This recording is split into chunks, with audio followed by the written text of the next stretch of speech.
Welcome to the Smokin' Hot Grill Assembly video. Remove the outer cardboard box and flatten it out as a place to assemble your grill to reduce damage to the parts. Remove the main grill assembly and place it on your cardboard workstation, and remove the 3 boxes inside and place them aside for now.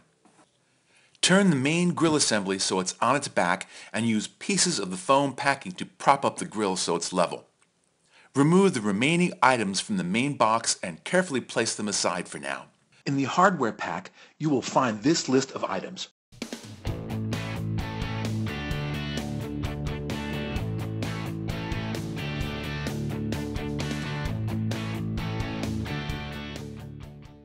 Remove from the main box the 2 hinged flat panels that will become the lower grill side enclosures and top shelf, and carefully place them aside.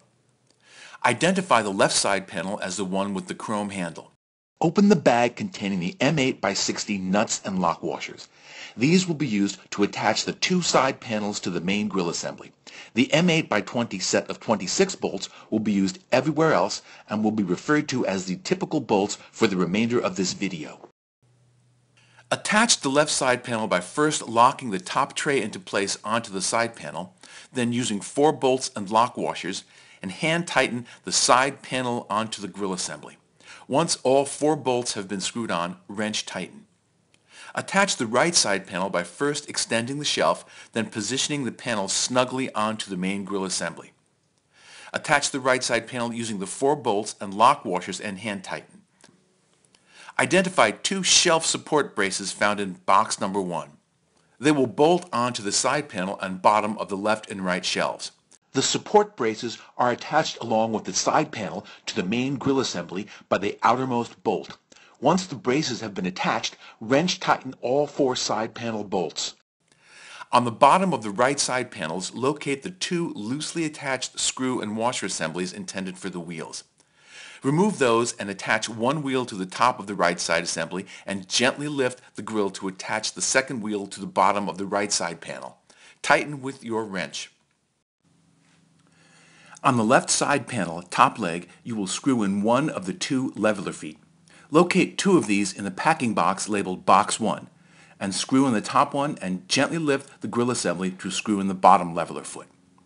Once all side panel bolts have been wrench tightened, and all 2 wheels and 2 leveler feet have been added and the wheels have been wrench tightened, carefully lift the grill into its upright normal position. Note, you will need a second person to help you do this. Attach the final set of bolts for the 2 side panels that were out of reach when the grill was on its back side and secure with your wrench.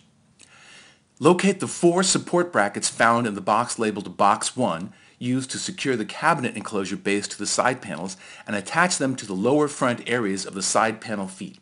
Be sure the 4 brackets are level and wrench tighten them using the typical bolts. Locate and install the bottom shelf to the 4 brackets you've just installed. No bolts are needed for the shelf as it fits snugly onto the 4 brackets. Open the box labeled Box 5 to remove the combustion assembly. Open the box labeled Box 3 to remove the pellet auger motor assembly. Install the combustion assembly from the back side of the grill by carefully sliding it onto the 2 rails just under the center of the grill basin. Go around to the front of the grill and open the grill hood to position the combustion assembly properly. You will be lining up the 8 holes in the grill basin with the screw receptacles on the combustion assembly. This video shows 4 holes, but your grill will have 8 holes.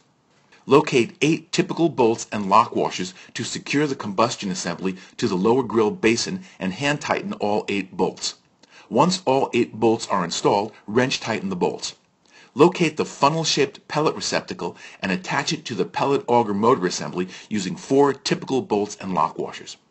To be certain the auger motor assembly is facing the correct direction, be sure the front of the auger motor assembly, which has the heating tube duct, is facing the side of the funnel-shaped piece that has the hinge for the cover.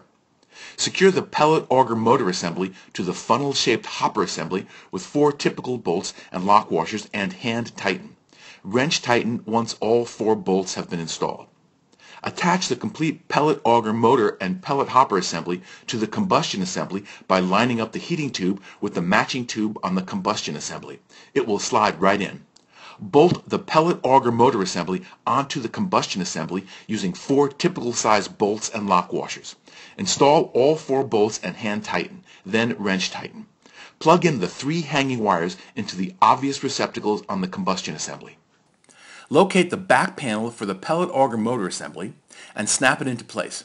Line up the 4 holes and screw in tight using 4 flathead screws. Locate the 2 top front door hinges and install onto the underside of the front of the main grill assembly and hand tighten for now. Locate the 2 front hinged door panels. Line up the bottom hole of the door with the nub at the bottom of each side of the front of the main grill assembly. Then line up the top hole of the door with the hand-tightened door hinge. Once properly lined up, wrench tighten the top hinge piece to the main grill assembly. Locate and install the 2 front door handles with 2 flathead screws for each handle. Locate and insert 2 sliding grease catcher trays on either side of the grill under each side shelf. Locate the 2 inside grease catcher trays and link together, then place inside the bottom basin of the grill. Locate the 2 large identical grilling grates and place onto the top of the grill assembly. Locate the top hinged grill grate and place onto the top interior rack of the grill. It is placed correctly when you are able to flip it up at the hinged location. You should be able to slide the top grease catcher cover from between the center of the 2 main grilling grates. If not, double check the placement of the interior grease catcher panels. And the final step, plugging in your smoking hot grill. Load up the hopper with the smoking hot barbecue pellet flavor of your choice, plug it in, and start grilling your favorite meat, fish, and vegetables. For plenty of exciting smoking hot grilling recipes, visit our website at www.smokingHotGrills.com. Happy grilling!